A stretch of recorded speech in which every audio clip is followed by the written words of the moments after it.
Al Jazeera Podcasts.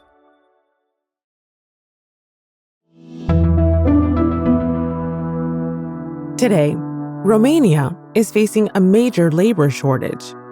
The salaries that Romania offers are not attractive to this generation, and that's why they go abroad.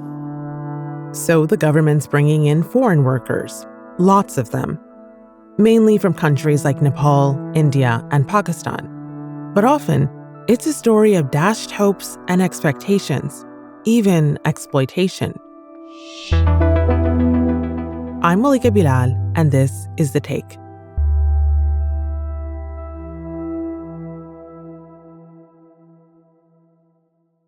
Since Romania joined the European Union in 2007, many Romanians have moved to Western Europe, where salaries and working conditions are better. You cannot ask a worker in 23 Romania to survive up to minimum wage. It's absolutely impossible. And that's left an estimated more than 500,000 jobs needing to be filled. So what is the government doing about it? My name is Radu Stochita, and I'm a freelance journalist coming from Romania. And I work at the intersection of labor, economics, migration. I do a little bit of everything, and I was previously on The Take. Radu, really good to have you back. So you have been covering this story for a while now, and you've met several people who've come to Romania from abroad to work. Tell me about Pradeep, who you met in Nepal and who now lives and works in Romania. So Pradeep is a guy that was facing financial hardships. He came from a village.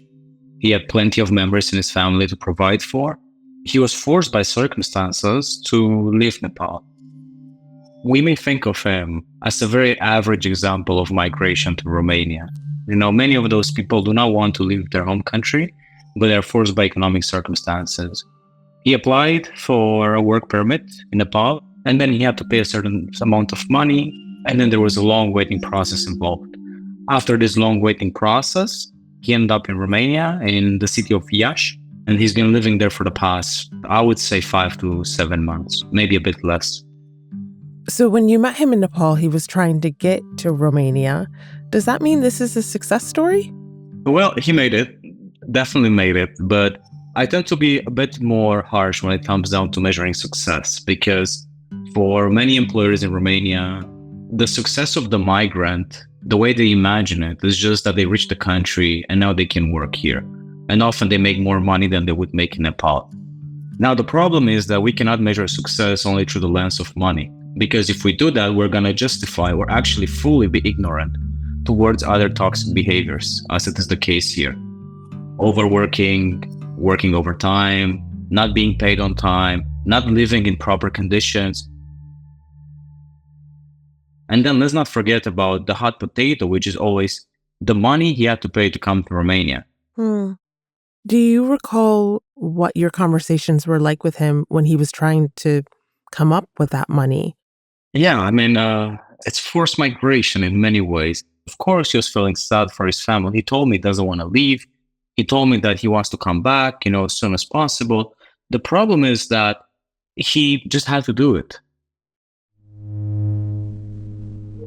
I was putting myself in the shoes of a migrant worker that knows English and wants to come to Romania. So I went on governmental websites, and there you see very clearly that the fee the employer has to pay is around $180. Maybe a bit less, $125, $150 to get you to come to Romania, but basically end up paying $4,000. Andrada Lautaro is a Romanian journalist who worked with Radu. They call themselves agents, even though they are not officially legally affiliated to any agency. And Andrada co-authored their investigation into cross-border fraud schemes tied to Asian foreign workers in Romania. She says these so-called agents are a big part of the reason the workers end up owing so much money. These agents, in the case of the Nepalese workers who came to Romania that we talked to, these agents are among their relatives or their neighbors, so they are people that they trust in. And after paying 3,500 euros, they get the promise that they will come to Romania in order to have unqualified jobs. And that's almost exactly what Pradeep did. He took out a loan for $4,000 with high interest. According to Radu, his plan is to pay it off after a few years. Said, yeah, I'll come up with this money, I'll take a loan, as all of them do, when they come to Romania, and then basically I'll have to repay it in 2 years. He was imagining a more prosperous future in the upcoming 2 to 5 years, where he'll be able to provide for his family, buy some land, potentially get married back in Nepal, and move back to Nepal. But it wasn't just the loan. There was the work visa too. Applying for a Romanian work permit or Romanian work visa is a very tedious process. He had to basically go to Kathmandu. He doesn't come from Kathmandu, he comes from a small village a couple of hours away, 3 to 4 hours. And then once there, he has to go for the visa interview in New Delhi, India. And also he had to take time off from his work with the family. They have a small plot of land. Sometimes they may sell produce into the market, or they may consume themselves. So it was a very anxiety-ridden process. And Pradeep is among thousands of non-EU citizens who've come to Romania looking for better opportunities. In 2017, the Romanian government issued 3,000 work permits to non-EU citizens. In 2022 and 2023, the number was set at 100,000. And this year, in 2024, the government increased its quota to 140,000. Romania faces a workers' deficit not in the traditional sense where there are not enough people to work. There are enough people. I think there are more than 400,000 people that are unemployed at this moment of time. There are many people that actually are out of the unemployment statistics because they do not look actively for jobs. So there are always people to pick up jobs. Now, the problem is the following. Will they pick up jobs? And they won't. And that is not because of their laziness or their lack of skills. It's also about the payment and the treatment they get on the job. Radu says Romanian workers able to work in Western Europe won't take Romanian employers' minimum wage jobs. And I understand, I know it's difficult for the employers as well, but you just cannot pay those workers, pennies, and then expect them to come and wait at your door and be like, I'm in need of a job. They won't. We're in the European Union. We've been there since 2007, so they can basically look for a better job. And when those jobs do not get filled, that's when they bring in the non-EU people. And as more people leave their jobs in Romania, you end up with the Nepali workers in construction or hospitality because, one, they're cheaper to pay, and two, to use the language of some of these recruiting firms, they're way more predictable and they're more loyal. Pradeep from Nepal didn't want to be interviewed out of fear of losing his job or potentially being deported. But there are foreign workers who have come out on the record to share what their experience has been like.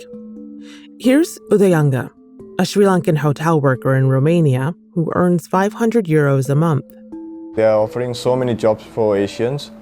I see so many people who are doing fast food deliveries, restaurants, and people like us working in hotels. I love Sri Lanka, but the thing is, economy is not that good. It's really hard to survive. Yeah, I'm a guy that tends to be a bit more critical of things, and I don't like to sugarcoat. And one of the things that happen is that those people are now regarded just as commodities. They are individuals, of course. There are people, they breathe, they eat, they all of that. But the government and the companies, and many of them, do not have an active effort in integrating them, listening to their desires and needs. Instead, it's just a transaction. Okay, you stay in the kitchen for 12 hours today, you get paid this amount of money, you go home, okay, I got my hamburgers, you got your money, we're all happy. Because, and this is always the argument, it's always going to be better than it is in your home country, which is false because they don't have a family here, which for many of them is the basic institution on which their functioning, their healthy functioning, is dependent.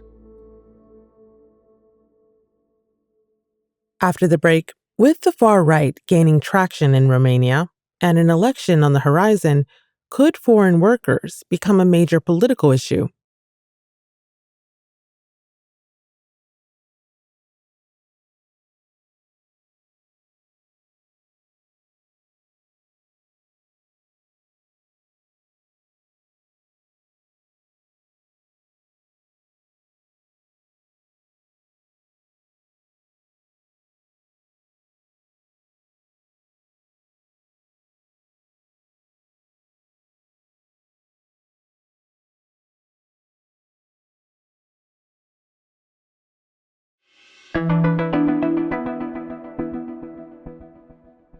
So, Radu, issues of mistreatment and poor conditions aren't unique to Romania, of course. These are things faced by foreign workers around the world.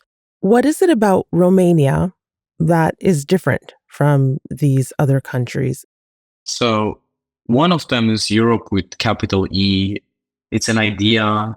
It's the European ideal that's being sold to us, citizens of a European nation, but also to people overseas. But it's also this dream of prosperity. From March, Romania and Bulgaria will become partial members of Europe's Schengen zone, which allows free movement across international borders. And the second one of them is the fact that we're not sure how many of those people want to stay in Romania. Because Romania still has lower salaries than Germany, France, Italy. But Romania is a starting point. Germany, from what Pradeep told me, is between $12,000 to $15,000 to go. Romania is only 4,000, maybe 5,000 in exceptional cases, 3,000 in some others. Are there any legal provisions to help these workers in Romania? Absolutely. When you see a discrimination happening, you can have the workers' inspection coming, you can have the OSHA coming. Everything I'm saying right now sounds like a utopia, but in fact, it's the law that we have right now in the country. The problem is the fact that it's not being applied. And when it's not being applied and lots of abuse are tolerated, what you end up with is the vicious cycle in which lots of us are thinking about the better future in which we change the law. Of course, it can be changed, it must be changed, but there are so many provisions right now that can help those people legally, but we do not take advantage of them. What about advocates for workers' rights? It's odd. It's an odd example because I've been doing tremendous work with migrants, and my impression has often been that workers' rights activists or the migrants activists are very often the journalists, or at least the loud voices. And there are very few of us left. So that's getting increasingly difficult to amplify or to show people the reality and to amplify your voice. As far as Romanian society, Radu says, he has seen a really lovely embrace of other cultures by his fellow citizens, but not from everyone. I hear lots of people that respect them, respect their culture, are curious about their culture. For example, the other day I was in one of the central markets of Bucharest. I went there to pick some ingredients to make some dal. And there were some Romanians in the store trying out the spices that they brought from India or Bangladesh. Beautiful interaction. Yeah. Lots of Nepali and Indian people, lots of Romanians as well. I'm not sure if that's a minority or majority, because right now there are lots of people who very much say that when they walk into a Romanian restaurant, they want to be greeted in Romanian, in perfect Romanian, and talk to a Romanian worker, not a Nepali one.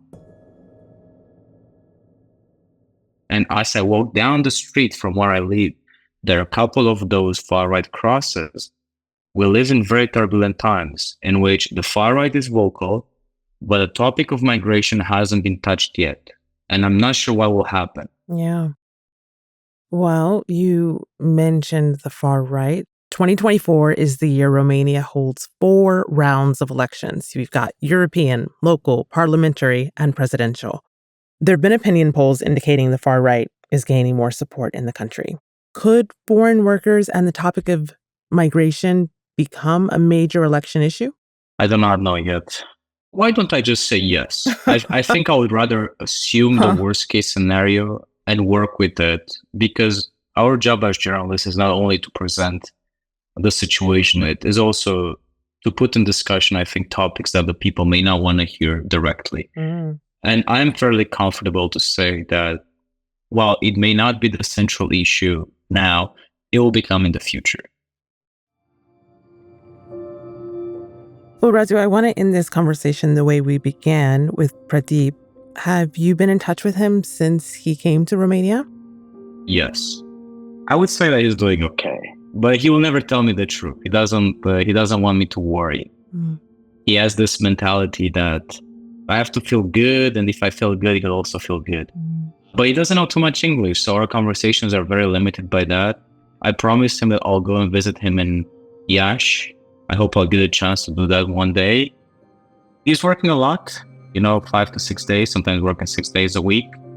He's managed to save some money to put some away, but He has around 2 or 3 years to pay back the debt. Maybe he'll pay it in the first year, but I doubt it because of how high the interest rate can be. It can be around 30%, maybe sometimes less. Wow.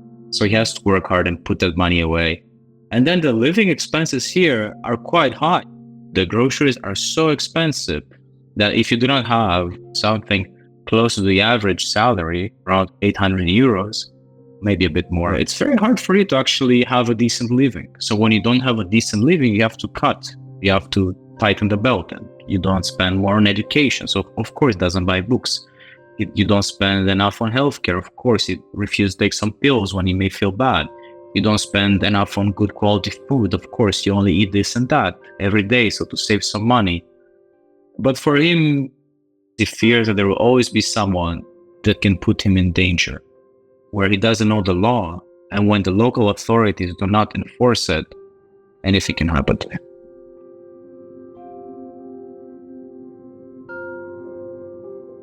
And that's The Take. This episode was produced by Khaled Soltan with Amy Walters, Negin Oliai, Miranda Lin, Sonia Abou-Gad, Sarí el-Khalili, Zaina Bedr, David Enders, Berenice Campana, Chloe Kaylee, and me, Malika Bilal. Alex Roldan is our sound designer. Alexandra Locke is The Take's executive producer, and Ney Alvarez is Al Jazeera's head of audio. We'll be back.